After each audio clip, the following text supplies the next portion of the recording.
الحمد لله والصلاة والسلام على رسول الله أما بعد فالسلام الله تعالى عليكم ورحمته وبركاته رب اشرح لي صدري ويسر لي أمري واحلل عقدة من لساني يفقهوا قولي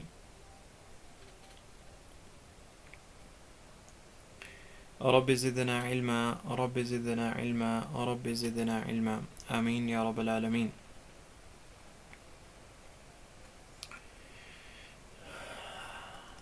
اللہ تعالیٰ کے فضل سے پچھلے درس میں ہم آیت نمبر 30 تک پہنچے تھے. ابھی تک کے موضوع میں ہم نے دیکھا کہ اس سورہ کا جو پہلا قصہ ہے وہ مکمل ہوا اللہ کے فضل سے. اس میں ہم نے دیکھا کہ ان آیاتوں میں کیا عبرتیں چھپی ہوئی ہیں اور ہمیں کیا سیکھ ملی اس قصے سے، اور اس کے بعد رسول اللہ صلی اللہ علیہ وسلم کی طرف کس طرح خطاب کیا جا رہا ہے اور انہیں کس چیز کی ہدایت دی جا رہی ہے.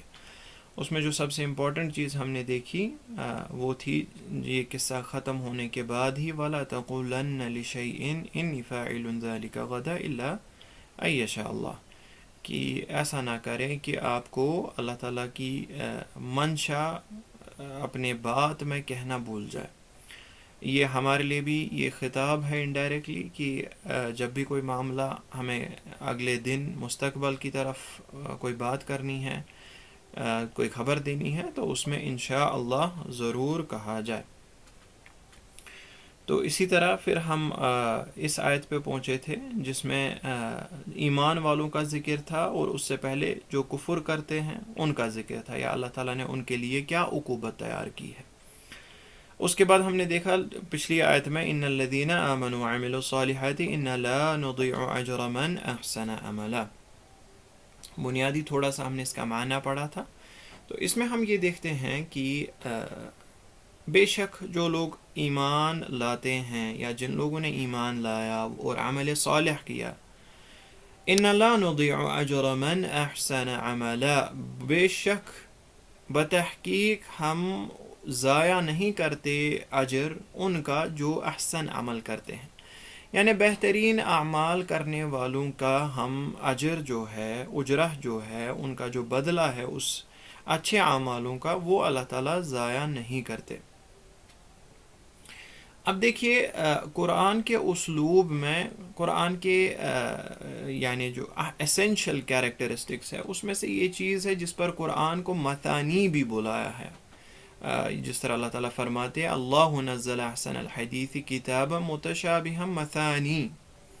اس سے یہ مراد ہے کہ جب اللہ تعالیٰ وعد یا وعید ڈسکس کرے، ان کے بارے میں بیان کرے، جیسے قرآن نے جہنم کے بارے میں بیان کیا یا ان لوگوں کے بارے میں بیان کیا جنہوں نے اللہ تعالیٰ کے ساتھ کفر کیا، اس کے ساتھ ساتھ ہی ہمیشہ اس کے اپوزٹ کا بھی ذکر ہوتا ہے. اب ان لوگوں کا ذکر آیا جنہوں نے ایمان لایا اور اس کے رزلٹ میں انہیں کیا جزا ملے گی. اسی طرح بعض جگہوں پہ ہم دیکھتے ہیں جب جہنم کا ذکر ہوتا ہے تو اللہ تعالیٰ ساتھ ساتھ میں جنت کا ذکر لاتے ہیں. جب وارننگ دی جاتی ہے اسی طرح اللہ تعالیٰ ساتھ ساتھ پازیٹیو چیزیں بیان کرتے ہیں ان لوگوں کی جو یعنی نصیحت کا اقرار کرتے ہیں یا اسی نصیحت پہ اپنی زندگی گزارتے ہیں. تو یہ جو پیئرز میں نصیحتیں آتی ہیں یا پیئرز میں آیتیں آتی ہے، یہ قرآن کا ایک اسینشل فیکٹ ہے. اور اس سے ہم یہ چیز سیکھتے ہیں کہ ہماری دعوت کا طریقہ بھی ایسے ہی ہونا چاہیے. اگر ایک داعی جو دین کی طرف بلائے، واعظ و نصیحت میں مشغول ہو، اگر وہ جہنم کے آسپیکٹ کو یا خوف کے آسپیکٹ کو بیان کرے تو قرآن ہمیں یہ سکھاتا ہے کہ ساتھ ساتھ میں جنت کا بھی ذکر کیا جائے، ساتھ ساتھ میں اللہ تعالیٰ کی رحمت کا بھی. جہاں ایک سائڈ سے اللہ تعالیٰ کے عادل ہونے کا ذکر کیا جائے کہ اگر آپ گناہ کر رہے تو اللہ تعالیٰ کی پکڑ آپ پہ ہوگی، شدید العقاب ہے، سریع الحساب ہے، اسی سائڈ اسی وقت اس چیز کا بھی ذکر کیا جائے کہ اللہ تعالیٰ غفور الرحیم ہے، اللہ تعالیٰ کی رحمت کے بارے میں بات کی جائے. یہ ایک داعی کا اسلوب ہونا چاہیے، جس سے ہم اس بات پہ پہنچتے ہیں جو اس سے پہلے بھی بیان ہو چکی ہے کہ ایک امپورٹنٹ چیز ہے شریعت میں. ایک امپورٹنٹ کنسیپٹ ہے وہ ہے خوف اور رجا کا. اور ایک مثال بھی میں نے آپ کو دی تھی کہ بیسٹ مثال اس کے بارے میں علماء فرماتے ہیں اس جانور کی طرح ہے، اس اڑتے ہوئے برڈ کی طرح، جانور کی طرح کہ جو اللہ تعالیٰ کی طرف سفر ہے وہ اس جانور کی طرح ہے جس کا سر محبت ہے، جس کا ایک جو ونگ ہے وہ رجا ہے، امید ہے. اللہ تعالیٰ جزا دے گا، ہمارے اعمال کو قبول کرے گا، ہماری خطاؤں کو معاف کرے گا، اس چیز کی امید ہے، یعنی اللہ تعالیٰ کی رحمت پر نظر ہے. اور دوسرے سائڈ سے خوف ہے، یعنی دوسری جو ونگ ہے اس جانور کی وہ خوف ہونی چاہیے اس سفر کی. یعنی جتنا آسپیکٹ ایک انسان رحمت کا لے اسی طرح سے اتنا ہی آسپیکٹ، اتنا ہی اس کا جو اس کی زندگی میں انفلوئنس ہونا چاہیے وہ اللہ تعالیٰ کی خوف کا ہونا چاہیے. تبھی جا کے اس مومن کا سفر اللہ تعالیٰ کی طرف کامیاب رہے گا، سکسیسفل رہے گا. اگر ان دونوں میں سے کسی ایک کا بھی پلڑا باری ہو گیا تو یہ جانور اس سفر میں آگے نہیں چل سکتا. یہاں پر یہی سیکھ ہمیں ملتی ہے، یا قرآن کے اوور آل اگر آپ قرآن پہ نظر ڈالیں تو آپ کو یہی سیکھ ملے گی کہ جہاں پر رجا کا معاملہ ہے وہاں خوف کا معاملہ بھی ہے. جہاں اللہ تعالیٰ نے جہنم کی بات کی ہے وہاں اللہ تعالیٰ نے جنت کی یعنی جو جزا ہے اس کی بات کی ہے. تو یہاں پر بھی وہی معاملہ ہم دیکھ رہے ہیں. اس سے پہلے جہنمیوں کا ذکر ہو رہا تھا کہ جو کفر کریں گے یا کفر کرتے ہیں، اب اس کے اپوزٹ میں بات آ رہی ہے ان الذین آمنوا وعملوا الصالحات، جو ایمان والے ہیں، جو عمل صالح والے ہیں، ان کے ساتھ کیا معاملہ کیا جائے گا. اب یہ دعوت کے علاوہ ایک مسلمان کو باقی چیزوں میں بھی سیکھنا چاہیے. جیسے مثال کے طور پر جہاں بھی تربیت کا معاملہ ہے، تربیت دونوں طرح سے ہونی چاہیے. جیسے ہم دیکھتے ہیں آج کل جو پیرنٹنگ کا معاملہ ہے، پیرنٹنگ کے معاملے میں بھی یہ اسلوب کا دھیان رکھنا چاہیے کہ اگر ایک سائیڈ سے ہم بچے کو، چھوٹے بچے کو سمجھانے کی کوشش کرتے ہیں، لیکن یہ پاسبل نہیں ہوتا کہ اس کو ہم ہمیشہ سمجھایا جائے، یا یہ پاسبل نہیں ہوتا کہ اس کو پیار سے کوئی بات منوائی جائے. کبھی کبھار اپنا ادر سائیڈ جو ہے ڈانٹ ڈپٹ سے بھی کام لینا ضروری ہے. آپ اگر دیکھیں گے آج کل ڈانٹ ڈپٹ والا معاملہ جو ہے وہ بہت کم ہو گیا. اس کی وجہ سے ایک ایسی ایج آ جاتی ہے بچے کی جب وہ پھر کوئی بات نہیں سنتا، جب وہ کنٹرول سے باہر ہو جاتا ہے. اگر صرف آپ نے پیار وغیرہ سمجھانے کا معاملہ رکھا، شریعت میں ہمیں اس چیز کی بھی سیکھ ملتی ہے کہ اگر ایک بچہ کوئی بات نہیں سنے، جس طرح مثال کے طور پر نماز کا معاملہ آ رہا ہے، جو امپورٹنٹ چیز ہے اگر وہ سنے نہیں، سمجھے نہیں، اس کے بعد آپ دوسرے طریقے سے بھی دوسرا طریقہ بھی استعمال کر سکتے ہیں. یعنی دونوں طریقے سے اس چیز کو بیلنس کرنا ہے. ایک سائیڈ سے آپ پیار محبت سے بھی تربیت کریں، اور دوسرے سائیڈ سے یعنی خوف دلا کے یا جو اس کے لیے نیسیسری سٹیپس ہو اس سے بھی تربیت کی جا سکتی ہے. یا اسی طرح باقی جو تربیت کے معاملے ہیں، ایک لیڈر کو اگر ہم دیکھیں، ایک امام کو اگر تربیت کرنی ہے لوگوں کی، دونوں طریقے سے اسے کرنا ضروری ہے. اگر اس نے ایک ہی طریقے کو ترجیح دی تو دوسرا آسپیکٹ جو ہے وہ کمزور ہو جائے گا. اگر اس نے مثال کے طور پر صرف سمجھانے کو ترجیح دی، پیار محبت سے ترجیح دی، اور جب موقع تھا اسے غصہ کرنے کا، موقع تھا اسے خوف دلانے کا، خوف طاری کرنے کا، خوف کی آیت پڑھنے کا، تو اگر اس نے وہ استعمال نہیں کیا تو اس کا نتیجہ خراب ہوگا. اسی لیے یہاں پر ہم سیکھتے ہیں قرآن کے اسلوب سے دونوں چیزوں کو بیلنس کرنا بہت ضروری ہے. اس کے بعد اللہ تعالیٰ یہاں اس آیت میں فرماتے ہیں اِنَّا لَا نُضِعُ أَجْرَ مَنْ أَحْسَنَ عَمَلًا. اگین وہ پوائنٹ پھر سے ریپیٹ ہو رہا ہے جو اس سے پہلے ہم نے دیکھا. احسن عملا، اکثر عملا پھر سے نہیں آیا، یعنی کوالٹی اوور کوانٹیٹی بات ہو رہی ہے. اگر یہاں اکثر عملہ ہوتا تو جس کے زیادہ اعمال ہے اس کی بات ہو رہی ہوتی، نو میٹر اس کی کوالٹی کیسی بھی ہو. لیکن یہاں بیان ہو رہا ہے احسن عملہ. اگر ایک انسان کی کوانٹیٹی وائز اعمال کم بھی ہے لیکن کوالٹی وائز بہت اچھے ہیں، احسن طریقے سے اس نے کیے. اور احسان کا درجہ کیا ہے؟ یہ بھی وہی معاملہ ہے جو یعنی پچھلی آیت میں آیا تھا، وہی جس طرح بیان ہوا تھا کہ احسان کا معاملہ رسول اللہ صلی اللہ علیہ وسلم کی حدیث سے بیان ہوتا ہے، حدیث جبریل سے، کہ ایک انسان عبادت اس طریقے سے کرے كأنك تراه فإن لم تكن تراه فإنه يراك، کہ جیسے وہ اللہ تعالیٰ کو دیکھ رہا ہے. اس کیفیت سے وہ اللہ تعالیٰ کی تمام عبادات کرے.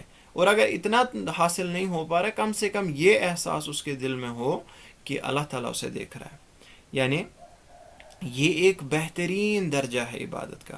ادروائز اگر ہم دیکھیں عام طور پہ ہماری عبادات اس خشوع، اس مراقبہ اسے کہتے ہیں ٹیکنیکل ٹرمز میں، اس مراقبہ سے خالی ہوتی ہے.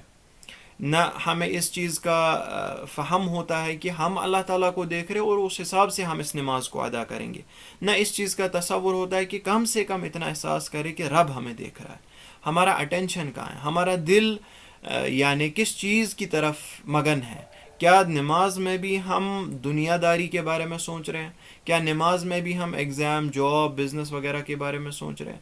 کیا قرآن پڑھنے کے وقت بھی ہمارا دھیان کہیں ہو رہا ہے؟ تو یہ سارے معاملات خشوع و خضوع کے معاملات ہیں. اگر ایک انسان کم ہی 10 پیج کے بجائے ایک ہی پیج قرآن کا پڑھے، لیکن وہ اٹینٹیونیس کے ساتھ پڑھے، اٹینشن کے ساتھ پڑھے، تو اس کا معاملہ یہاں پر داخل ہوتا ہے لا نضيع اجر من احسن عملا، بہترین اعمال. اور ایک مسلمان کو یاد رہنا چاہیے کہ جو بھی کوئی قدم ایک انسان رب کی طرف اٹھائے احسن طریقے میں اور خشوع کے ساتھ اور صرف نیت کرے اللہ تعالیٰ کی رضامندی کی، تو یاد رکھے کہ انا لا نضيع، اللہ تعالیٰ وعدہ کرتے کہ ہم اسے ضائع نہیں کریں گے. اگر دنیا میں ہو سکتا ہے آپ کو اس کا اثر نہ دکھے ڈیو ٹو اینی ریزن، لیکن یاد رکھیں کہ آخرت میں اس کا اجر آپ کو ضرور بضرور ملے گا. لا نضيع، یہ ضائع نہیں ہوگا. هل جزاء الاحسان الا الاحسان، آپ نے سنی ہوگی ہے مشہور آیت. کیا احسان کا بدلہ احسان کے سوا کچھ اور ہے؟ اگر آپ نے احسان کے ساتھ اللہ تعالیٰ کی عبادت کی ہے تو ضرور بضرور اس کا جو نتیجہ ہے وہ بھی احسن درجے کا ہوگا. اس کے بعد ہم آگے آنے والی آیتیں پہلے پڑھتے ہیں اینڈ اس میں تجویدی احکام جو ہے وہ بیان کریں گے. اعوذ باللہ من الشیطان الرجیم. أولئك لهم جنات عدن تجري من تحتهم الأنهار يحلون فيها من أساور من ذهب ويلبسون ثيابا خضرا من سندس وإستبرق متكئين فيها على الأرائك نعم الثواب وحسنت مرتفقا. واضرب لهم مثل الرجلين جعلنا لأحدهما جنتين من أعناب وحففناهما بنخل وجعلنا بينهما زرعا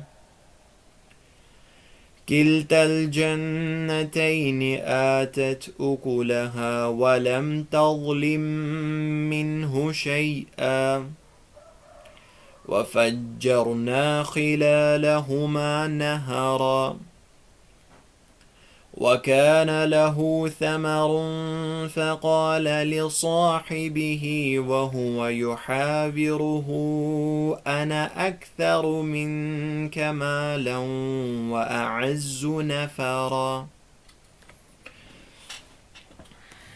دیکھیے پہلے ہی اولائک جو لفظ آ رہا ہے اس میں لائک کو آپ کو ایکسٹینڈ کرنا ہے. اولائک 4 حرکات کے لیے، اس میں کوئی چوائس نہیں ہے. اس کے بعد نون پر رکیں گے. جناتو عدن، عین کو اچھے سے نکالیں گے، دال پہ بیک کریں گے. عد عدن نہیں پڑھیں گے آپ، عد. پھر آگے تحتہ، ہا بھی آ رہا ہے اور ہا بھی اس کے بعد آ رہا ہے، تو دونوں میں فرق کرنا سیکھیے. تحتہم الانہار.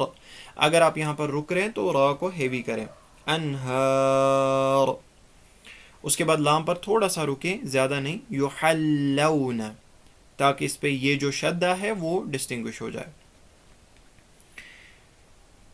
پھر آگے ثیابن، ٹھیک ہے، ثیا سین سے نہیں، سا سے، ثیابن ثیابن، تھوڑا سا پھر ڈیفیکلٹ ہے خضرن، ٹھیک ہے، خضرم، خا جو ہے وہ بھی ہیوی، ضاد وہ بھی ہیوی، را وہ بھی ہیوی، تینوں اس میں جو یہ لفظ ہے اس میں تینوں جو لیٹرز ہیں ان کو ہیوی نکالنا ہے، یعنی زبان کی جڑ جو ہے وہ اوپر ہونی چاہیے تینوں کے تلفظ کے ٹائم.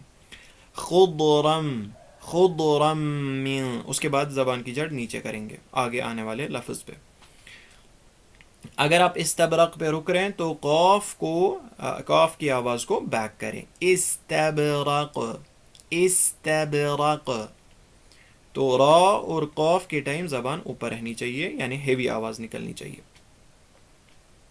ارائک میں را کو آپ ایکسٹینڈ کریں گے لازماً 4 حرکات کے لیے، ٹھیک ہے، علی الارائک. اور اگر کاف پہ رک رہے ہیں تو لاسٹ میں تھوڑا سا ایک، یہ جو ہوا ہے اس کو نکالنا ہے، ٹھیک ہے، ایک پہ رکنا نہیں ہے، یعنی جو آپ بریتھ ہے اس کو کنٹینیو کرنا ہے، ایک، تھوڑا سا، زیادہ نہیں. اس کے بعد ثواب جو آ رہا ہے اس میں بھی ثا ہے، نعم الثواب، ثواب سین سے نہیں نکالنا ہے، ثا ہے یہ. اور مر کا را جو ہے مرتفقہ میں وہ ہیوی کریں گے آپ، ہاں، مر، مر. پھر اس کے بعد تا اور فا لائٹ، مرتفقا. قاف اگین، قاف اور الف ہیوی، مرتفقا. ایسے کوشش کریں گے آپ جلدی جلدی. پھر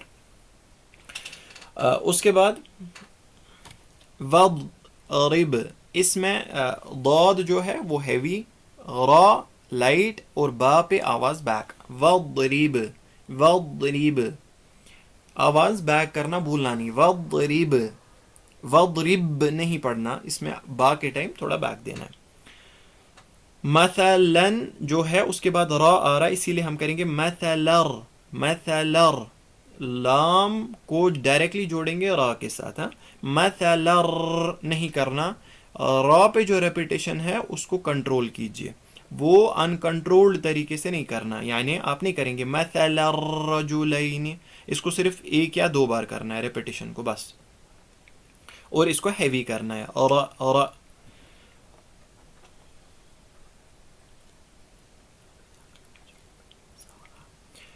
اس کے بعد نیکسٹ آیت میں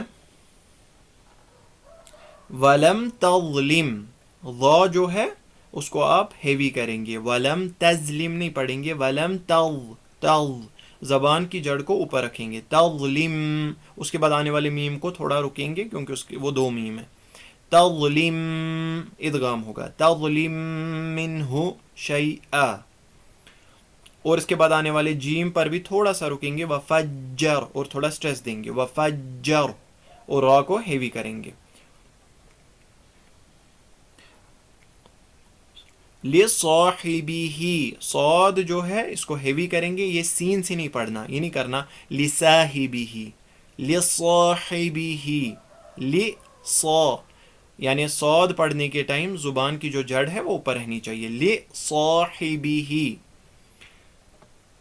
اس کے بعد وَهُوَ يُحَا، ہا ہے یہ، ٹھیک ہے، کرسپ ساؤنڈ، وَهُوَ يُحَاوِرُهُ أَنَا. اس کو آپ، اس ہو کو آپ ایکسٹینڈ کر سکتے 4 حرکات کے لیے، یا شارٹ بھی کر سکتے، دونوں چوائسز، کیونکہ یہ 2 یعنی کلمات کے درمیان آ رہا ہے، دونوں ورڈز کے درمیان آ رہا ہے، تو یہاں آپ کے پاس چوائس ہے. اچھا، یہ جو انا ہے یہ انا ہے، یہ انا نہیں ہے. اگر آپ اس پہ کنٹینیو کریں گے تب جا کے آپ اس کو پڑھنا ہے انا اکثر، ایز اف یہ الف نہیں ہے، ایز اف یہ الف حمزہ اور نون زبر ہے، انا اکثر، ٹھیک ہے. اس کو کہتے ہیں الالفات السبع، 7 یعنی مقامات پہ کچھ ایسی سمبلز آتے ہیں جو کنٹینیو کرنے کے ٹائم نہیں پڑھے جاتے اور رکنے کے ٹائم پڑھے جاتے ہیں، ٹھیک ہے. اگر میں فار ایگزامپل فرض کریں یہاں رکنا چاہتا ہوں کسی وجہ سے، وَهُوَ يُحَاوِرُهُ أَنَا، تب میں الف پڑھوں گا اگر مجھے رکنا ہے وہاں پہ. اگر میں کنٹینیو کر رہا ہوں، عادتاً جنرلی ہم دیکھتے ہیں انسان کنٹینیو کرتا ہے ایسے مقامات پہ، تب مجھے یہ الف نہیں پڑھنا، مجھے کرنا ہے يُحَاوِرُهُ أَنَا أَكْثَرُ، أَنَا أَكْثَرُ، انا نہیں پڑھیں گے آپ، دھیان رکھیں اس چیز کا.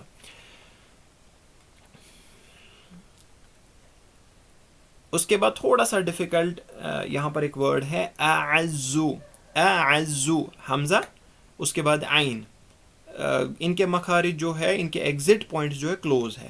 حمزہ lowest part of the throat, عین middle part of the throat. ٹھیک ہے، تو اس میں آپ کو فرق کرنا ہے، اعزو نہیں کرنا، یعنی دو عین نہیں نکلنی چاہیے، یا اعزو نہیں کرنا کہ دو حمزہ نکلے، پہلا حمزہ پھر عین. کوشش کریں آہستہ. ہمیشہ پریکٹس کرنے کا جو طریقہ ہوتا ہے وہ ہوتا ہے آپ ڈیڈ سلو کریں جتنا ہو سکے اتنا. میں بھی جب پڑھتا ہوں تب کوشش کرتا ہوں کہ آہستہ کروں تاکہ آپ سمجھو، لیکن آپ اس سے بھی آہستہ کر سکتے ہیں. آپ بالکل جتنا کم ہو سکے اتنا کم سپیڈ کریں جب تک نہ آپ اس کو اچھے سے مخرج استعمال کریں، یا جب تک جو پرٹیکولر آواز ہے وہ صحیح نہ ہو جائے. جیسے اس سپیڈ سے بھی آپ کر سکتے ہیں اعزو، اعزو، پھر آہستہ آہستہ سپیڈ کو بڑھا کے یہ ٹھیک ہو جائے گا. یعنی یہاں دھیان رکھنا ہے ایک چیز یہ ہے کہ حمزہ lowest part of the throat سے نکالیں گے، عین middle part of the throat, اس کے بعد زا کو سٹریس دیں گے تھوڑا سا. ٹھیک ہے، اعزو نفرا، یہ آسان ہے. چلیے آیت نمبر 31. اللہ تعالیٰ اب بیان کر رہے ہیں، کیونکہ اس سے پہلے کیا آیا، ان الذین آمنوا وعملوا الصالحات، جن لوگوں نے ایمان لایا، عمل صالح کیا. اب ان کا جو جزا ہے، یہ کیا جزا ہے جو اللہ تعالیٰ ضائع نہیں کریں گے، وہ بیان ہو رہا ہے. اللہ تعالیٰ بیان کر رہے ہیں اولئک لہم جنات عدن، ان کے لیے جنات ہے، ان کے لیے باغات ہے جو ہمیشگی کے باغات ہیں. تجری من تحتہم الانہار، اور ایسے باغات ہیں، اب اس کے صفات آ رہے ہیں کہ یہ جو باغات ہے، جو جنات ہے، ان کے صفات کیا ہوں گے. پہلی صفت تجری من تحتہم الانہار، ان کے جو یہ جو باغات ہیں، ان میں ان کے جو ٹھکانے ہوں گے، ان کے گھر جو ہوں گے، مساکن ہوں گے، ان کے نیچے سے یعنی نہریں بہیں گی. اس کا مراد یہ نہیں ہے کہ مکان کے نیچے سے نہریں بہیں گی تو آپ ایسے امیجن کریں گے، یعنی اس سے مراد ہے کہ ان کے باغات میں یہ نہریں کنٹینیوسلی بہہ رہی ہوں گی. ان کے جو پیڑ ہے، ان کے جو پھلوں کے پیڑ ہے، اس کے نیچے سے جس طرح ہم دیکھتے ہیں نہریں بہتی رہتی ہیں. تو یہ کیفیت ہے، یہ بیان ہو رہا ہے یہاں پر، تجری من تحتہم الانہار، ان کے ان باغات کے نیچے سے نہریں بہتی رہیں گی. جس طرح ایک اور جگہ قرآن میں اس چیز کا ذکر آیا کہ یہ کس قسم کے نہریں ہیں، کیا کیا چیز آئے گا اس میں، تو وہ ہم آگے دیکھیں گے. پہلے معنی دیکھتے ہیں. یحلون فیہا من اساور من ذہب، اس میں پہنائے جائیں گے، یعنی ان باغات میں پہنائے جائیں گے ان کو گہنے، کنگن گولڈ سے، من ذہب، گولڈ کے بنے ہوئے. وَيَلْبَثُونَ ثِيَابًا خُضْرًا مِّن سُنْدُسٍ وَإِسْتَبْرَقٍ، اور پہنیں گے یہ کپڑے گرین کلر کے، خضراً، ٹھیک ہے، گرین کلر کے، من سندس و استبرق، اور اس کا میٹیریل جو ہے وہ سندس کا ہوگا یا استبرق کا ہوگا، یعنی یہ سلک کے کچھ ٹائپس ہیں. متکئین فیہا علی الارائک، ان کی حالت ایسی ہوگی، ان کی کیفیت یہ ہوگی، یہ متکئین یعنی اتکا، یعنی جو ریسٹ کر رہے ہوں گے، ٹیک لگائے بیٹھے ہوں گے، اس میں فیہا جنت میں، علی الارائک کاؤچز پہ، ٹھیک ہے، جو بیٹھنے کی جگہ ہے، کمفرٹیبل بیٹھنے کے سادن جو ہے، کاؤچز ہے، بیڈ بولے ان کو، ان پہ بیٹھے ہوں گے. نعم الثواب، کتنا بہترین ثواب ہے، وحسنت مرتفقہ، اور بہترین ٹھکانہ ہے. اس سے پہلے ہم نے کیا دیکھا تھا، وبئس شراب وساءت مرتفقہ، جہنم کے بارے میں بولا گیا تھا.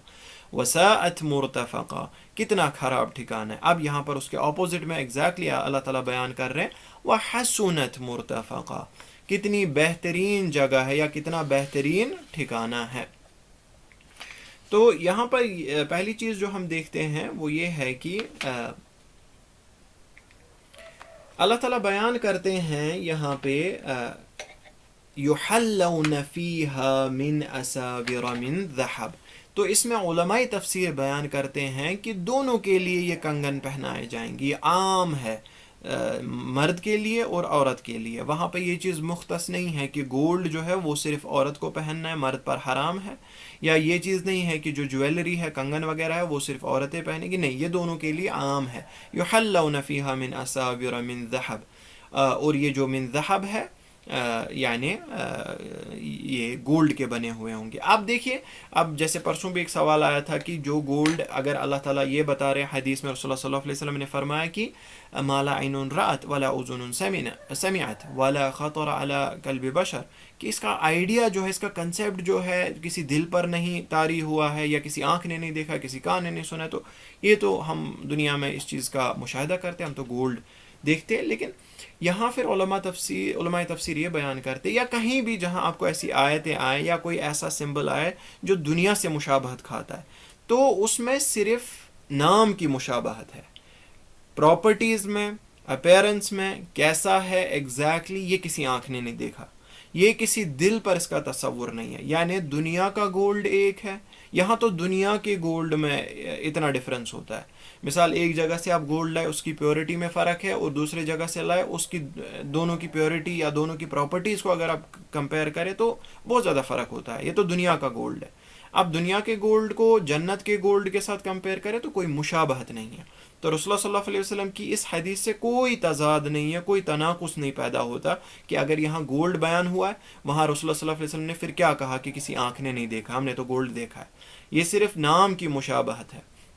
تاکہ دیکھیں، اگر یہ اب اس پہ لاجک بھی اگر ہم دیکھیں، اللہ تعالیٰ کو جب ہمیں کوئی چیز بیان کرنی ہے یا ہمیں رغبت دلانی، تو ہمیں اپنی لینگویج سے دلائیں گے، یعنی ہماری ہی لینگویج سے جو ہم سمجھتے ہیں. اللہ تعالیٰ ان مٹیریلز کا ذکر نہیں کر سکتے کیونکہ وہ ہمیں سمجھ نہیں آئے گا، جو ہم نے دیکھے نہیں ہے ایگزیکٹلی، یا جس کو ہم سمجھیں گے ہی نہیں. فار ایگزامپل، کوئی ایکس وائی زیڈ مٹیریل ہے جنت میں جو دنیا میں ایگزسٹ ہی نہیں کرتا، اور ایسے بہت ساری چیزیں ہوں گی، لیکن اس کو کمپیئر کرنا ہے کلوزسٹ مٹیریل جو ہماری زندگی میں ہے، تاکہ ہم اپنی نالج کے ڈومین سے، ہم اپنی عقل سے، کیونکہ ہماری عقل کا جو احاطہ ہے وہ محدود ہے، ہماری عقل کا جو ڈومین ہے وہ محدود ہے، ہم اس چیز کا تصور نہیں کر سکتے جو ہماری عقل نے دیکھا ہی نہیں ہوگا. تو اسی لیے جو کمپیریزن کیا جاتا ہے، یہ دنیا کے اس مٹیریل سے کیا جاتا ہے جس سے کلوزسٹ مشابہت ہو، یا جو دنیا میں اس پرٹیکولر چیز کے لیے استعمال کیا جاتا ہے. جیسے دنیا میں سجاوٹ کے لیے گولڈ استعمال کیا جاتا ہے، بیوٹیفیکیشن کے لیے گولڈ استعمال کیا جاتا ہے. اللہ تعالیٰ نے اسی طرح وہاں ذہب کا استعمال کیا ہے، لیکن اس کی حقیقت کیا ہے، اس کی بیوٹی کتنی ہے ایکچول میں، وہ ایسے بیان نہیں ہو سکتی، اور اس میں کوئی مشابہت نہیں ہے دنیا کے گولڈ اور اس کے گولڈ میں، یا دنیا کی کسی پھل میں اور جنت کے پھل میں. اسی طرح انہار کی جو یہاں بات ہو رہی ہے، جس طرح سورہ محمد میں بھی اللہ تعالیٰ بیان کرتے ہیں کہ کس طرح کے انہار ہوں گے، کس طرح کی نہریں ہوں گی. تو اس میں فرماتے ہیں فیہا انہار من ماء غیر آسن، ایک تو نہر ہوگی جس میں پانی بہتا رہے گا، پیوریفائڈ واٹر. وانہار من لبن لم یتغیر طعمه، اور ایسی نہریں ہوں گی جو دودھ سے بری ہوئی ہوں گی، یعنی دودھ کی نہریں ہوں گی، لیکن ان کا ٹیسٹ جو ہے وہ چینج نہیں ہوا ہوگا کسی طرح سے، کیونکہ دودھ کا ٹیسٹ ہم دیکھتے ہیں with time, with processes change ہو جاتا ہے. لیکن یہ ایسی نہر ہوگی دودھ کی کہ اس کا ٹیسٹ جو ہے لم یتغیر طعمه، یعنی ہر حساب سے آپ دیکھیں پرفیکشن ہے. وَأَنْهَارٌ مِّنْ خَمْرٍ لَذَّةٍ لِّلشَّارِبِينَ، اور ایک شراب کی نہر ہوگی جو لذت ہوگی پینے والوں کے لیے. اور اس شراب کا جو ایک اور جگہ بیان بھی ہوا ہے کہ شراب کی جو نیگیٹو پراپرٹی ہے وہ یہ ہے یہاں پر کہ اس سے جو نشہ آتا ہے، انٹاکسیکیشن ہوتی ہے دنیا میں، اس کی وجہ سے پھر فساد پھیلائے جاتے ہیں یا فساد پھیلتے ہیں. تو اللہ تعالیٰ نے جنت میں اس پراپرٹی کو ختم کر دیا، اس سے کوئی نشہ نہیں ہوگا، کوئی ہیڈ ایک نہیں ہوگا، کچھ نہیں ہوگا، صرف پازیٹیو پراپرٹیز اس شراب کی ہوں گی.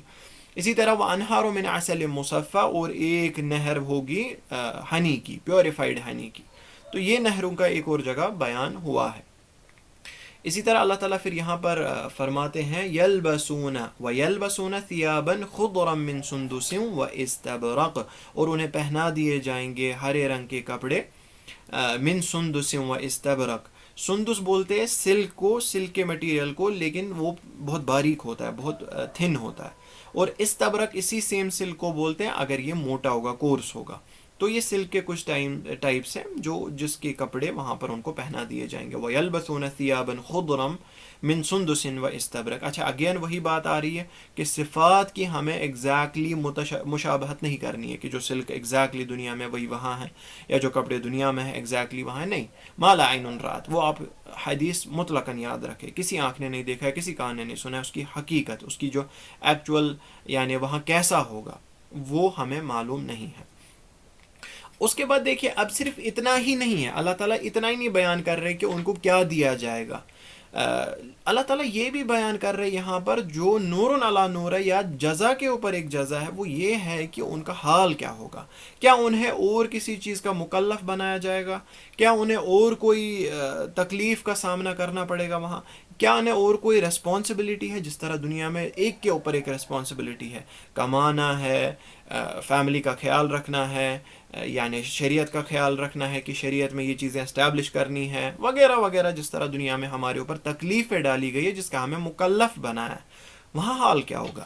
وہاں حال ہوگا متکئین فیہا علی الارائک، ٹیک لگائے بیٹھے ہوں گے کاؤچز پہ، ارائک پہ، اریکا کہتے ہیں کاؤچ کو، جو کمفرٹیبل سا کوئی کاؤچ ہوگا اسے اریکا کہتے ہیں، اور اس کا جمع ہے ارائک، یعنی ان کا حال یہ ہوگا، پہلی بات جو اسے سمجھ آتی ہے، کوئی ریسپانسبلٹی نہیں ہوگی، کوئی ویسا ذہن میں کوئی دباؤ نہیں ہوگا کہ نہیں جی اب ود ان ٹائم یہ کمپلیٹ ہونا چاہیے، اس کے بعد یہ کام کرنا ہے، پھر یہ ذمہ داری ہے، نہیں، نتھنگ ایٹ آل۔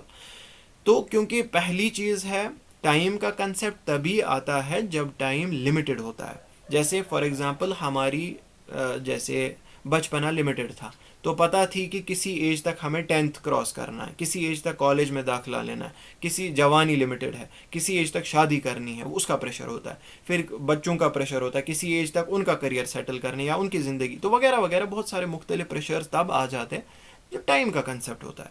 اب مان لیجئے ٹائم کا کنسیپٹ ہی نہیں ہے، زندگی کا کوئی لمٹ ہی نہیں ہے، تو انسان جیسے ایک عالم کا میں نے بہت ٹائم پہلے اس کے اوپر آفٹر لائف سیریز تھی ان کی، مجھے ان کا نام یاد نہیں آ رہا ہے، تو آفٹر لائف سیریز میں وہ بڑا بہترین طریقے سے ایک لائٹ ہارٹڈ بات کرتے ہیں، وہ بولتے ہیں tomorrow you will be in the paradise you will look at a flower for 100 million years, وہ بالکل ایسے بیان کرتے کہ آپ بیٹھے رہیں گے ایک سین کی طرف، آپ انفینٹ ٹائم کے لیے دیکھیں گے، اس کے بعد آرام کریں گے انفینٹ ٹائم کے لیے، کیونکہ کوئی کنسیپٹ ہی نہیں ہے، آپ کو کوئی فکر نہیں رہے گی۔ یہاں پر وہی بات بیان ہو رہی ہے متکئین فیہا علی الارائک، ان کا حال یہ ہوگا، کوئی ریسپانسبلٹی نہیں ہوگی، کوئی ٹائم کا کنسیپٹ نہیں ہوگا، کوئی جلد بازی نہیں ہوگی یہ کرنا ہے وہ کرنا ہے، کچھ نہیں، متکئین بڑے آرام سے بیٹھے ہوں گے، کسی قسم کی فکر نہیں ہوگی، فیہا علی الارائک، باتیں کر رہے ہوں گے، آپس میں مناظر دیکھ رہے ہوں گے، جنتوں کی ان لذتوں کا لطف اٹھا رہے ہوں گے اس حال میں۔ اس کے بعد اللہ تعالیٰ بیان کرتے ہیں یعنی سمرائز کرتے ہیں، نعم الثواب و حسنت مرتفقہ، کتنا بہترین ثواب ہے اور کتنی بہترین جگہ ہے، کتنی حسین جگہ ہے، کتنا حسین ٹھکانہ ہے جو اللہ تعالیٰ نے ان ایمان والوں کے لیے تیار کیا ہے۔ اب ہم اپنے آپ سے ایک اس کے کنکلوژن پہ پہنچتے ہیں، ایک سوال کرتے ہیں، کیا دنیا کی زندگی جس میں ہم دنیا کی زیبائش میں کھو جائیں اور اتنے اچھے نعمت ثواب و حسنت مرتفقہ کو بھول جائیں، کیا یہ عقل کی بات ہے؟ کیا ہم لوگ عقل مند ہوں گے کہ اگر یہ ہمارے پتہ نہیں جنرل اگر آپ لے 60 لے 70 لے، چلیے 100 سال لے لیجئے، کیا کوئی گارنٹی ہے کہ اگر ان 100 سالوں میں صرف ہم نے دنیا کی، کیا ہمیں کوئی گارنٹی ہے کہ وہ دنیا بھی اچھی ہوگی؟ نہیں، بہت سارے لوگ محنت کرتے ہیں، جوانی ان کی چلی جاتی ہے دنیا میں، لیکن اس کا کوئی نتیجہ نہیں آتا، اور اگر نتیجہ آتا بھی ہے، چلیے مان لیجئے بیسٹ آف بیسٹ نتیجہ ان کو مل گیا، ان کو فیملی بھی اچھی ہو گئی، ان کو تمام قسم کی دنیاوی آسائشیں مل گئی، کمفرٹس مل گئے، کمانے کے بہترین ذریعے مل گئے، ساری پریشانیاں دور ہو گئی، کوئی بیماری نہیں رہی، یہ بھی مان لیتے ہیں ہم، اپ ٹو ایج آف 100، چلیے 200 رکھ لیجئے، کوئی بیماری، نتھنگ ایٹ آل، لیکن پھر بھی کیا 200 سال کے پرفیکشن، مان لیجئے پرفیکشن دنیا کے اعتبار سے، اس کو کمپیئر کیا جا سکتا ہے آخرت کی انفینٹی کے ساتھ؟ نہیں، کوئی کمپیریزن نہیں ہے، صرف اگر ٹائم کے آسپیکٹ کو آپ دیکھیں۔ اچھا، اس کے بعد آپ داخل کیجئے ریالٹیز، ایکچول جو زندگی ہے، تھیوریٹیکل نہیں، اس میں بیماریاں بھی ہے، اس میں غم بھی ہے، اس میں کمزوریاں بھی ہے، اس میں پریشانیاں بھی ہے، اس میں فقیری بھی ہے، اس میں بہت سارے قسموں کی جو نگیٹو اسپیکٹس ہے وہ ساتھ رکھیے۔ اب اس کا کوئی کمپیریزن نہیں ہے پرفیکشن کے ساتھ، اسی لیے ایک عقل مند انسان کو اس چیز کا تصور پہلے ہی ہونا چاہیے کہ اگر میں نے آخرت کے کنسیپٹ اور آخرت کی زندگی کو سمجھا ہے، بنیادی طور پہ سمجھا ہے، صرف اتنا سمجھا ہے کہ جو یہ یعنی ٹیمپورل آسپیکٹ ہے دنیا کا، یعنی دنیا کی زندگی کا ایک محدود ہونا، اور جو اٹرنل آسپیکٹ ہے آفٹر لائف کا، آخرت کا، بس اتنے چیز کو سمجھے تو وہ عقل مند اس سے بہت زیادہ نصیحتیں حاصل کر سکتا ہے، اس کی زندگی کا طرز عمل ہی چینج ہو جائے گا بس اتنے آسپیکٹ کو، ٹائم کے آسپیکٹ کو سمجھ کے۔ اسی لیے جتنی جلدی ہو سکے اس لمیٹڈ دنیا کو استعمال کیجئے ان لمیٹڈ آخرت حاصل کرنے کے لیے۔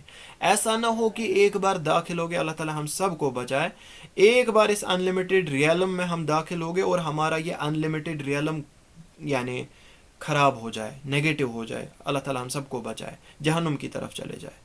ہمارا یہ ان لمیٹڈ ریئلم، ان لمیٹڈ زندگی جو ہے وہ اس پازیٹیو طریقے کی طرف آنی چاہیے، وہ اس پازیٹیو زندگی کی طرف، حسنت مرتفقہ کی طرف آنا چاہیے۔ تو اپنی لمیٹڈ زندگی کو جتنا ہو سکے اتنا استعمال کرے ان لمیٹڈ حاصل کرنے کے لیے۔ اب اس کے بعد اللہ تعالیٰ بیان کر رہے ہیں دو آدمیوں کا قصہ۔ دیکھیے یہ دوسرا قصہ اس میں آ رہا ہے، اور یہ قصہ سورہ کے موضوع پر پھر سے ٹچ کر رہا ہے، یعنی جو مادیت ورسز اخروی زندگی ورسز شریعت، کہ کس چیز کو ہم یعنی توجہ، کس چیز کی طرف توجہ کریں یا کس چیز کو ہم پرائیورٹائز کریں۔ اب ان دو انسانوں کی بات آ رہی ہے جو ہم انشاءاللہ آگے دیکھیں گے۔ ایک انسان اس میں ایسا ہے جو مادیت میں کھو گیا ہے، جو دنیا کے زخرف، زیبائش میں، زینت میں کھو گیا ہے، اور اس نے اس اٹرنل آسپیکٹ کو چھوڑ دیا ہے، حسنت مرتفقہ کے کنسیپٹ کو چھوڑ دیا ہے۔ لیکن ایک انسان اس کے کمپیریزن میں ہے جس کو دنیا کی زیبائش تو کم ملی ہے، دنیا میں کم ملا ہے، گزارا کر رہا ہے، لیکن دل اس کا اور دماغ اس کا فوکسڈ ہے آخرت پہ۔ اس نے سمجھا ہے اس چیز کو کہ اگر دنیا میں کمپرومائز کرنا پڑے تھوڑا بہت، لیکن آخرت میں کوئی کمپیریزن نہیں ہونا چاہیے۔ آخرت ایک انسان کا کلیئر ہونا چاہیے، کم سے کم اس کے ذہن میں، اس کے دل میں کلیئر ہونا چاہیے کہ دو میں ڈفرنس کیا ہے۔ دیکھیں ڈفرنس سمجھنا تو مشکل نہیں نہ ہے، اگر ہم عمل کریں نہیں کریں وہ تو سیکنڈ سٹیپ ہے، بٹ ڈفرنس جتنی میں نے آپ کو سمجھا یا جتنا قرآن ہمیں بنیادی طور پہ بتاتا ہے وہ تو بہت ایزی ہے، ایک کافر کے لیے بھی، ایک مسلمان کے لیے بھی سمجھنا۔ ہاں پھر اس کا دل کتنا اترتا ہے اس ریالٹی میں وہ الگ بات ہے، لیکن سمجھنا بہت آسان ہے۔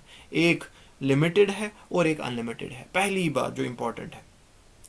اسی لیے اللہ تعالیٰ یعنی بیان کرتے ہیں وَالْآخِرَةُ خَيْرٌ لَكَ مِنَ الْأُولَى، یا بہت ساری ایسی آیتیں ہیں کہ جس سے ہمیں سمجھ آتا ہے کہ دنیا کا کمپیریزن کیسے کیا جا سکتا ہے آخرت کے ساتھ۔ تو خیر ہم آگے یعنی اس کے بارے میں پڑھیں گے۔ تو یہ جو قصہ آ رہا ہے یہ ان دو انسانوں کے بارے میں آ رہا ہے، ایک مٹیریلسٹک ورلڈ میں پھنسا ہوا ہے اور دوسرے نے رب کی حقیقت، رب کی معرفت حاصل کی۔ اب ان کا جو کانورسیشن ہے وہ بیان ہو رہا ہے۔ اب یہ انسان کون ہے، کس جنریشن کے ہیں، کس طبقے کے ہیں، اس سے کوئی مطلب نہیں ہے، اس کے بارے میں بحث کرنا کوئی پوائنٹ نہیں ہے، کوئی فائدہ نہیں ہے، کیونکہ یہ علم نافع میں سے نہیں ہے۔ اس سے ہمیں کوئی فائدہ نہیں ملے گا کہ اس کا نام کیا تھا، جس طرح باقی بعض تفاسیر میں یا بعض کتابوں میں بیان ہوا ہے کہ یہ فلان گروپ کا تھا، اس کا نام یہ تھا، یہ آپس میں کیا لگتے ہیں، کوئی پوائنٹ نہیں ہے اس کا، صرف ہم اتنے پہ فوکس کریں گے جتنا ہمیں قرآن بیان کر رہا ہے۔ وَضْرِبْ لَهُمْ مَثَلَ الرَّجُلَيْنِ، مثال دے دیجئے ان کے لیے، یعنی قریش کے لیے یا باقی کفار کے لیے یا ایسے لوگوں کے لیے جو دنیا کی زخرف میں، دنیا کی زیبائش میں پھنسے ہوئے ہیں۔ مثلا، ان کو مثال دے دیجئے، کس کی مثال؟ رجولین، دو انسانوں کی مثال، کوئی بھی دو انسان مان لیجئے، لیکن ہم سٹوری پہ فوکس کرتے ہیں، یعنی مقال کیا ہو رہا ہے، ان کی کانورسیشن کیا ہو رہی ہے۔ جعلنا لأحدہما جنتین، ہم نے اس کے لیے اس میں ان دو انسانوں میں سے ایک کے لیے اس کو عطا کیا تھا جنتین، دو باغ، من اعناب، گریپس کے باغ، وحففناہما، اور ان دو باغوں کی سراؤنڈنگ میں تھے بنخل، ڈیٹ ٹریز، ٹھیک ہے، کھجور کے درخت، وجعلنا بینہما زرعا، اور ان دو باغ کے درمیان کھیتی تھی۔ اب دیکھیے اس آیت سے ہمیں یہ چیز سمجھ آتا ہے کہ اللہ تعالیٰ نے اس انسان پر، یہ جو دو میں سے ایک انسان تھا، اس پر تمام قسموں کی فائنینشلی اگر ہم بتائیں یا کمانے کے ذریعے جو ہم بتائیں بہترین طریقے سے اس کو عطا کیے تھے. پہلی چیز اس کو پھل یعنی کہ کاشتکاری ہو رہی تھی، پھل حاصل ہو رہا تھا، گریپس مل رہے تھے. اب گریپس کی پراپرٹی دیکھیے کیا ہوتی ہے کہ گریپ ٹریز سپورٹ ریکوائر کرتے ہیں، وہ اسٹرانگ نہیں ہوتے. وہ اگر آپ دیکھیں تیز ہوا چلتی ہے تو گریپس کو نقصان پہنچتا ہے. اللہ تعالیٰ نے اس کی پروٹیکشن کے لیے، ہم مفسرین کرام بیان کرتے، دیکھیے اللہ تعالیٰ کا انعام کیا تھا اس انسان پہ کہ اس گریپ کی ٹریز کی پروٹیکشن کے لیے، گریپ وائنز کی پروٹیکشن کے لیے اس کے سراؤنڈنگ میں اللہ تعالیٰ بیان کرتے ہیں وَحَفَفْنَاهُمَا بِالنَّخْلِ. اللہ تعالیٰ نے اس کی سراؤنڈنگ میں اسٹرانگ ٹریز جو ہے، مضبوط درخت جو ہے، نخل جو ہے، ڈے ٹریز وہ رکھے تھے تاکہ ان کو ہر حساب سے پروٹیکشن ملے، دھوپ سے پروٹیکشن ملے اور اسی طرح ہوا وغیرہ سے پروٹیکشن ملے تاکہ یہ جو اندر کے پھل ہے وہ ضائع نہ ہو جائے. اچھا اس کے علاوہ دیکھ لیجئے وَجَعَلْنَا بَيْنَهُمَا زَرْعًا، اور ان دو باغات، یہ جو گریپ وائنز ہے، ان دو یہ جو جنت ہے، ان دو جنتوں کے درمیان زرعا، کھیتی بھی رکھی تھی، کھیتی کا بھی انتظام کیا تھا. یعنی کھیتی بالکل بیچو بیچ تھی. اس انسان کو اس سے یعنی کھیتی باڑی بھی حاصل ہوتی تھی، پھل بھی حاصل ہوتے تھے اور اس کے علاوہ کھجور بھی حاصل ہوتے تھے. اچھا اس کے آگے دیکھتے ہیں ہم فردر اللہ تعالیٰ نے اس پر کیا انعام کیا تھا. کلتا الجنتین، دونوں جنتیں جو ہیں، کلتا الجنتین، دونوں جنتیں آتت اکولہا، اپنے پھل کے ساتھ یعنی اپنا پھل لاتی تھی. اب بہت سارے لوگوں کی یعنی فیکٹری مان لیجئے، کھیت مان لیجئے، باغات مان لیجئے، یا کوئی ایسی چیز جس سے وہ کمائی حاصل کرتا ہے. ایسا بھی پاسبل ہوتا ہے کہ ایسیٹس بہت ہوتے ہیں لیکن اس ایسیٹ سے کوئی فائدہ نہیں حاصل ہوتا. جیسے فار ایگزامپل بہت لوگوں کے باغ ہوتے ہیں، وہ محنت کرتے ہیں اس پہ لیکن کسی وجہ سے وہ پھل نہیں دیتا. لیکن یہاں معاملہ کیا تھا، کلتا الجنتین، دونوں باغات جو ہے یا جو بھی اس کا یہ سارا ایسیٹ تھا، آتت اکولہا، وہ اپنا اکول جو ہے، وہ اپنا طعام جو ہے، وہ اپنا جو پروڈکٹ ہے وہ برابر یہ انسان اس سے حاصل کرتا تھا. وَلَمْ تَظْلِمْ مِنْهُ شَيْئًا، دوسری چیز اللہ تعالیٰ کا انعام اس پہ، ہم محنت کتنی بھی کریں لیکن ضروری نہیں ہے کہ اس کا نتیجہ ملے ہمیں. ہم ایک فیکٹری اسٹیبلش کریں یا بزنس اسٹیبلش کریں، پورا پیسہ اس پہ لگائے، پورے وسائل لگائے، لیکن ہو سکتا ہے اللہ تعالیٰ کی منشا اس میں نہ ہو اور وہ یعنی نقص پیدا ہو جائے، اس میں وہ خراب ہو جائے. لیکن یہاں ایسا معاملہ نہیں تھا، اس پر ایسا انعام تھا وَلَمْ تَظْلِمْ مِنْهُ شَيْئًا، اس میں سے کوئی چیز خراب نہیں ہوتی، یا اس کا پھل جو ہے، اس کے جو پروڈکٹس تھے وہ خراب نہیں تھے، وہ خراب نہیں نکلتے. ایک تو ہمیشہ پروڈیوس ہوتے، ہر سال کھیتی ہوتی، ہر سال پھل نکلتے، اور دوسری پراپرٹی اس کی ایسی تھی کہ ایسے پھل نکلتے جو خراب نہیں تھے، جس میں کسی قسم کا نقص نہیں تھا. وَفَجَّرْنَا خِلَالَهُمَا نَهَرًا، جس طرح آپ میں سے بہت سارے لوگوں کا یعنی تعلق اس چیز سے ہوگا ایگریکلچر کے ساتھ، وہ اس کو بہتر سمجھیں گے کہ جہاں بھی ہم اس چیز کا سوچتے ہیں، چاہے ہم پھول کے شوقین ہوں، چاہے ہم فروٹس کے شوقین ہوں، چاہے کھیتی باڑی کر رہے ہوں، سب سے بنیادی چیز جو سر الحیات ہے وہ پانی ہے. پانی کا انتظام ہمیں پہلے دیکھنا پڑتا ہے، کیا نیچرل سورسز سے ہے یا آرٹیفیشل سورسز سے، کہیں نہ کہیں سے ہمیں اس چیز کا ارینجمنٹ کرنا پڑتا ہے. لیکن اللہ تعالیٰ نے یہاں اس انسان کے اوپر ایسا انعام کیا تھا وَفَجَّرْنَا خِلَالَهُمَا نَهَرًا، یعنی اس کے بیچو بیچ جو ہے، ان جنتوں کے بیچو بیچ اللہ تعالیٰ نے نہر کا بھی انتظام کیا تھا، پانی کا انتظام کیا تھا. تو اس سے ہمیں ابھی تک یہ آئیڈیا آ رہا ہے کہ یہ جو انسان تھا یہ مزے میں تھا. کمانے کے اعتبار سے اللہ تعالیٰ نے اس کو ایسا ایسیٹ دیا تھا جو ہر سال اپنا پروڈیوس دیتا، جو اپنا پروڈیوس کسی نقص کے بنا دے دیتا، کسی نقص کے بنا ہی اس کو عطا کر دیتا، اور اس کا ہر کسی طریقے سے اللہ تعالیٰ نے پروٹیکشن کی تھی، انتظام کیا تھا، چاہے ہوا سے بچنے کی پروٹیکشن یا چاہے اس کا یعنی اریگیشن کا معاملہ ہے، سب کچھ اللہ تعالیٰ نے اسے عطا کیا تھا. اب یہ انسان جنرلی اگر دیکھے، چلیے اگر یہ بڑا ریلیجس بھی نہیں ہے، کم سے کم اس انسان کا کیا معاملہ ہونا چاہیے، یہ اس ایسیٹ پہ، ان چیزوں پہ اللہ تعالیٰ کا شکر کرنا چاہیے. لیکن ہم دیکھتے کہ اس کا معاملہ الٹا ہی تھا. یہ اس زیبائش میں، یہ ان ایسیٹس میں اس سے دھوکھا کھا کے اس دنیا کی زیبائش میں کھو چکا تھا. وَكَانَ لَهُ ثَمَرٌ، اور اس کے پاس تھا پھل، ٹھیک ہے. فَقَالَ لِصَاحِبِهِ، تو اس نے اپنے صاحب سے کہا جس سے یہ بات ہو رہی ہے، جو یہ دوسرا انسان ہے، جو یہ دوسرا یہاں رجل ہے جس کے بارے میں پہلے بات آ رہی تھی کہ رجلین، دو انسانوں کی بات کریں آپ، اس میں سے ایک دوسرے کو بتا رہا ہے. وَهُوَ يُحَاوِرُهُ، جب اس کے ساتھ مقال ہو رہا تھا، جب اس کے ساتھ کانورسیشن ہو رہی تھی، یعنی کسی بات پہ یہ کانورسیشن کر رہے تھے، تو اس بارے میں اس کے بیچوں بیچ اس نے فرمایا انا اکثر منک مالا واعز نفرا. دو چیزیں، پہلے کہ میں تم سے زیادہ ہوں مال میں، یعنی آپ پہلے اس نے اپنی فائنینشیل پوزیشن کا ڈکلیریشن کیا، پہلے بیان کیا انا اکثر منک مالا، میں تم سے زیادہ ہوں مال میں، وَأَعَزُّ نَفَرًا، اور عزت و اکرام میں زیادہ ہوں نفری کے حساب سے، یعنی میرا جو تعلق ہے، میرے جو تعلقات ہے، میرے جو رشتہ دار ہے، میرا جو قبیلہ ہے، وہ تم سے عزت کے معاملے میں زیادہ، یعنی میں عزت کے معاملے میں تم سے اس اعتبار سے زیادہ ہوں. دیکھیے، پہلی چیز ہے ہمیں یہ سمجھنا ہے کہ یہ اس نے just for the sake of information نہیں بولا، کیونکہ just for the sake of information یا شکر ادا کرنے کے لیے تحدیث کرنا، اس چیز کی بیان کرنا ٹھیک ہے، اس میں کوئی ایشو نہیں ہے، لیکن اس نے اس چیز کو ایک نیگیٹو اسپیکٹ میں فخر کی بنیاد پر بیان کیا، انا اکثر منک مالا واعز نفرا، جس طرح ہمیں آگے بھی بیان ہو رہا ہے کہ وہ ہوا ظالم لنفسی، وہ اپنے نفس پہ ظلم کر رہا تھا، کیونکہ وہ اس طریقے سے ان کو بیان کر رہا تھا ان چیزوں کو ایز اف اس میں یعنی اسی کا سب کمال ہے. انا اکثر منک مالا، اللہ تعالیٰ نے اس سے پہلے بیان کیا جو بھی ہم نے اس کو چیزیں عطا کی، وہ اگر ہم دیکھیں غور کریں، اس میں اس انسان کا کوئی یعنی محنت نہیں ہے.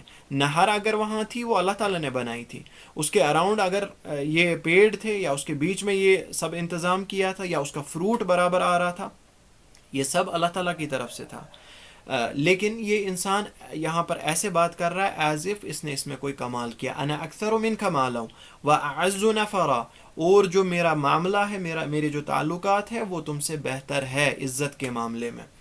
تو یہ بات تب ہو رہی ہے، علماء تفسیر بیان کرتے وَكَانَ لَهُ ثَمَرٌ، اس لیے بیان ہوا ہے یہاں پہ کہ اس کے پاس فروٹ تھا، پھل تھا، رزلٹ تھا، ییلڈ تھا.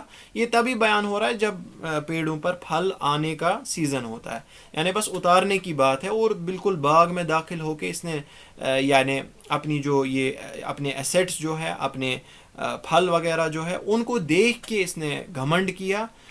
فقال، کیونکہ یہاں پر فقال آ رہا ہے، وکانا لہو ثمر، اور اس کے پاس یہ ییلڈ تھا، پروڈیوس تھا. فقال، اس کے بعد اس نے اپنے صاحب سے کہا انا اکثر منک مالا واعز نفرا. پہلی چیز آپ یاد رکھیں اس نے کیا بیان کیا، اس نے مال سے حجت قائم کی کہ میں تم سے زیادہ ہوں مال میں اور عزت میں، پہلی چیز.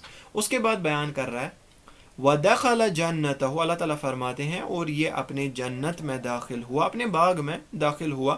وَهُوَ ظَالِمٌ لِنَفْسِهِ، اور اس کا حال ایسا تھا کہ وہ اپنے نفس کے ساتھ ظلم کر رہا تھا.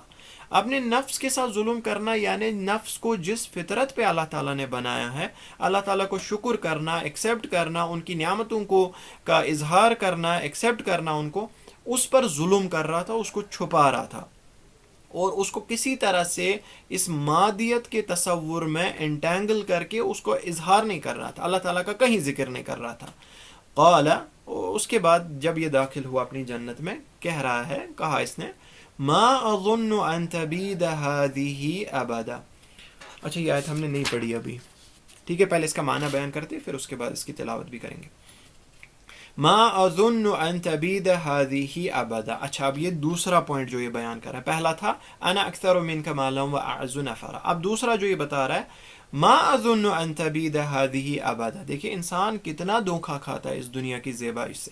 دوسرا چیز یہ جو بتا رہا ہے، کیونکہ اب اس نے دیکھا ہوگا کہ ہر سال پروڈیوس آ رہا ہے، بار بار پروڈیوس آ رہا ہے، اب یہ بیان کر رہا ہے ما اظن، میں نہیں سمجھتا، میں ظن نہیں کرتا، میں اسٹیمیٹ نہیں کرتا ان تبید هذه ابدا، کہ یہ کبھی بھی ختم ہوگا. یہ جو میرا پروڈیوس ہے ہمیشہ آتا رہے گا، یہ جو میں اس سے منافع حاصل کرتا ہوں، یا یہ جو میرے باغ ہے، یہ جو میرا ایسیٹ ہے، یہ بالکل ایسا ہی رہے گا ہمیشہ، یہ کبھی فنا نہیں ہونے والا. وما اظن الساعة قائمة، اور میں یہ نہیں سمجھتا کہ جو ساعہ ہے، جو قیامہ ہے، وہ قائم ہوگی.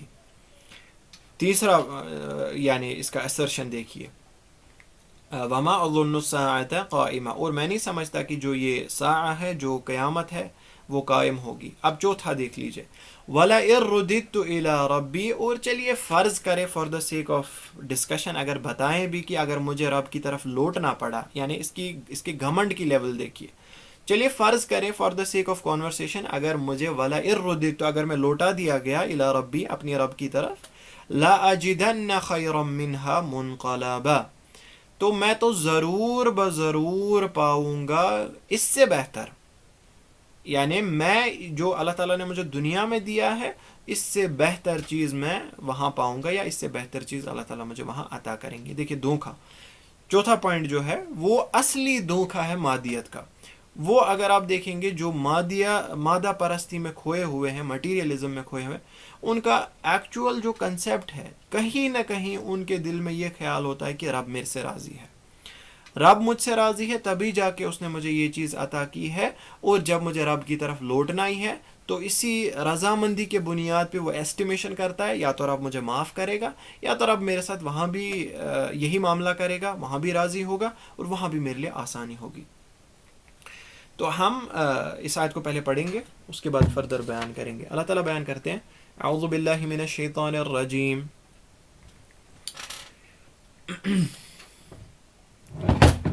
وَدَخَلَ جَنَّتَهُ وَهُوَ ظَالِمٌ لِنَفْسِهِ قَالَ مَا أَظُنُّ أَن تَبِيدَ هَٰذِهِ أَبَدًا،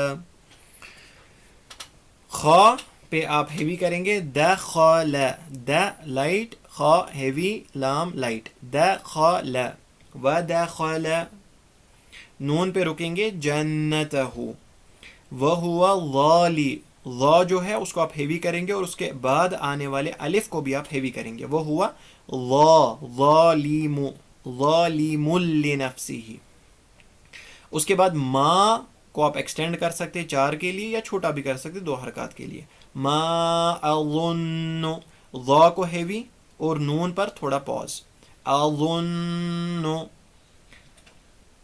ہاذہ پہ رکیں گے آپ، ہاں سوری ایکسٹینڈ کریں گے، ہاذہ ابدا، چوائس ہے آپ کی، اگر آپ کرنا چاہے تو کریں، نہیں تو اس کو شارٹ کر سکتے ہیں، ہاذہ ابدا، جتنا آپ نے ابدا کو کیا اتنا ہی ہاذہ کے یا کو، ہاذہ ابدا۔ اس کے بعد وَمَا أَظُنُّ السَّاعَةَ قَائِمَةً وَلَئِن رُّدِدتُّ إِلَىٰ رَبِّي لَأَجِدَنَّ خَيْرًا مِّنْهَا مُنقَلَبًا۔ اگین وما اظن ایکسٹینڈ کر سکتے ہیں یا شارٹ بھی کر سکتے ہیں، وما اظن بھی کر سکتے ہیں، لیکن جو قائمہ ہے اس کے الف کو ضرور بضرور لازماً کھینچنا ہے 4 حرکات کے لیے، کیونکہ ورڈ کے اندر ہی ہے، قائمہ، ٹھیک ہے، قاف الف ہیوی، قائمہ، وَلَئِر، حمزہ کو ڈائریکٹلی را کے ساتھ اور را کو ہیوی، وَلَئِر رُدِدتُّ، دال دیکھیے 2 دال ہے، لیکن پہلے دال کو ڈائریکٹلی تا کے ساتھ جوڑنا ہے، ادغام ہوگا، دوسرا دال جو ہے وہ پروننسیشن میں کہیں نہیں آئے گا، ٹھیک ہے، وَلَئِن رُدِدتُّ نہیں کرنا آپ کو، وَلَئِن رُدِدتُّ، رُدِدتُّ، دِدتُّ، دا اور تا کو، دال اور تا کو ڈائریکٹلی جوائن کرنا ہے، لَأَجِدَنَّ، نون کو ایکسٹینڈ کریں گے، ہاں نون کو تھوڑا سٹریس کریں گے وہاں، لَأَجِدَنَّ، منقلبا، منقلبا، قاف ہیوی لام لائٹ، منقلبا، اور با الف کو یعنی الف کو 2 حرکات کے لیے نارملی ایکسٹینڈ کریں گے، زیادہ نہیں۔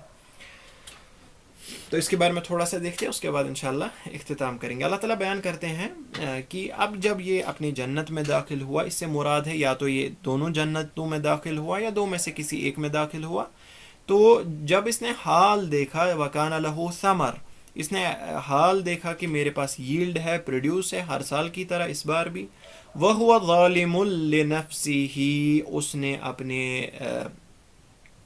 نفس پہ ظلم کیا،